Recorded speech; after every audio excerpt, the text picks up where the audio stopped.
Welcome. I'm Dr. Barry, and this is my very first live recording. This video was requested over on TikTok, and I'm also streaming live there.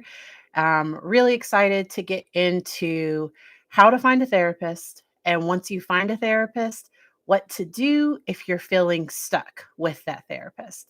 Because often it can be difficult to, first of all, find someone that's the right fit.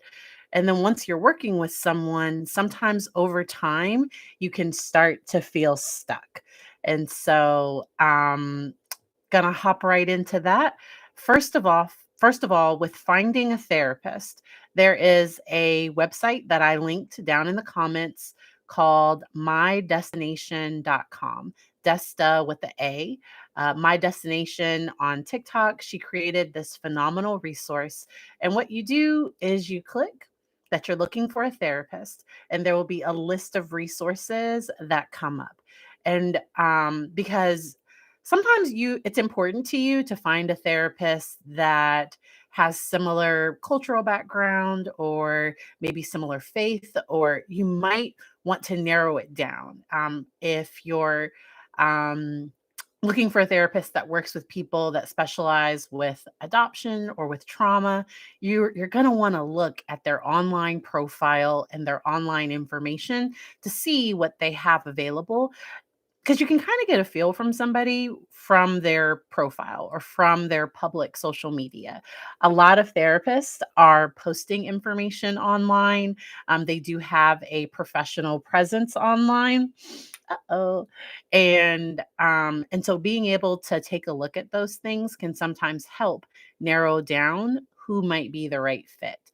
The right fit in therapy is so important because what it does is the therapeutic relationship is the most important thing in working with someone.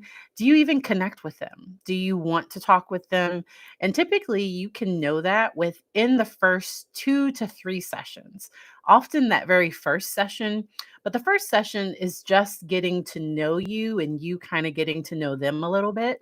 And so before you even get to that point of scheduling a first session with someone, I really encourage people to ask questions, to ask them about their experience. What did they focus on in grad school? So for me, my clinical focus when I was in grad school was on being able to look at I looked at what I looked working with children and teens.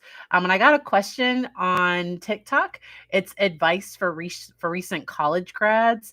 And so, Josh, if you stay on, because I'm streaming live on YouTube, um, uh, what's your major? And are you looking for a job? If you're looking for a career within psychology, I do have some other videos on my channel about that. But what's your major, and what are you looking at? But with looking for a therapist during the initial consultation, most therapists will offer a free 5 to 15 minute phone call where you can get an idea of, what's their training in working with trauma, what's their experience working with racial trauma, or whatever that specific thing that you think you might want to work on. You don't have to go into your whole life history during that initial appointment. Sometimes, because you might give a whole lot of information and then that person might not even have availability. So when you look at your insurance, because often a lot of people, they look at the list of people available through their insurance. And it may say on there that they're accepting new patients, and then you might call the person and they're not, or they have a wait list. And so before you even get into talking about what all you've been through, I would first start with, do they have availability? What are their hours? So I know for me, I save my evening hours for children and teens. So most of the adults that I work with, or even some of the kids and teens that I work with, they come during the day. For a new client, I'm typically available between 9 a.m. to 2 p.m. And so if someone is looking for Saturday appointments, if that's really important to them, sometimes people will have that listed on their website, but sometimes you will have to look to see what all is is available and what do they have for you. And being able to and so thank you whoever's joining live. So this is my first stream on YouTube. This is my very first stream here. Hi Yana, thank you for hopping over from TikTok.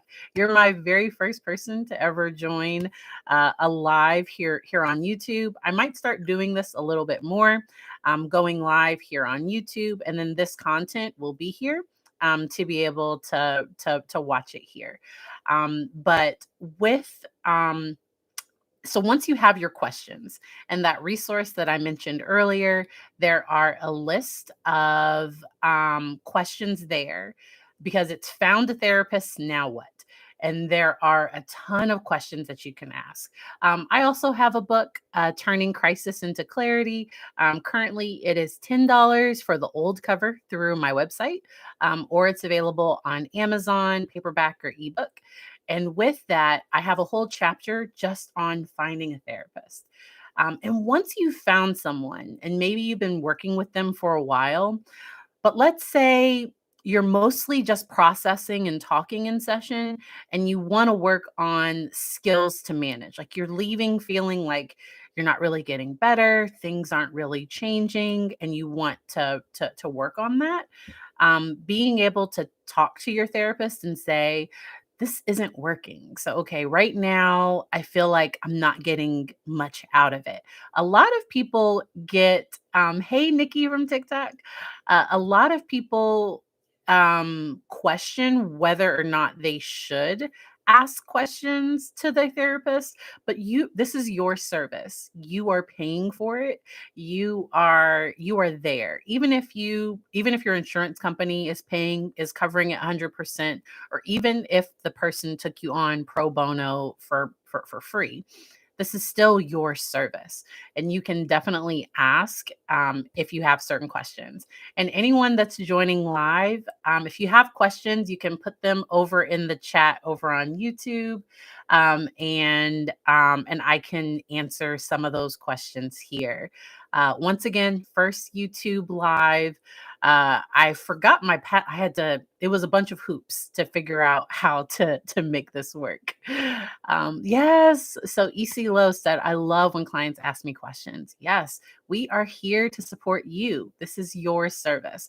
And if your therapist gets defensive, because if you say, hey, this isn't working for me, and they're like, well, you aren't, and they turn it on you in a negative way, that's a major red flag.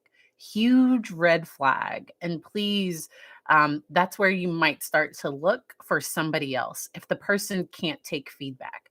As a therapist, I love receiving feedback from my clients because I don't want to think that things are going well and the client's getting something out of it and they're sitting over there like, this is such a waste of my time.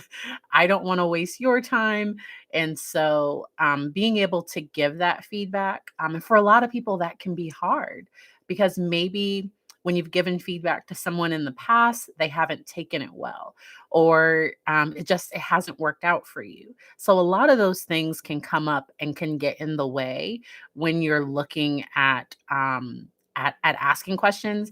And so for some people, it might be maybe emailing the therapist if they allow that. If they have email available, just to say, the next session, I would like to talk about changing the treatment goals or taking a look at. We've been talking a lot about my depression, but really my anxiety has been higher recently. And so being able to give that feedback can be really helpful when you're working with a therapist.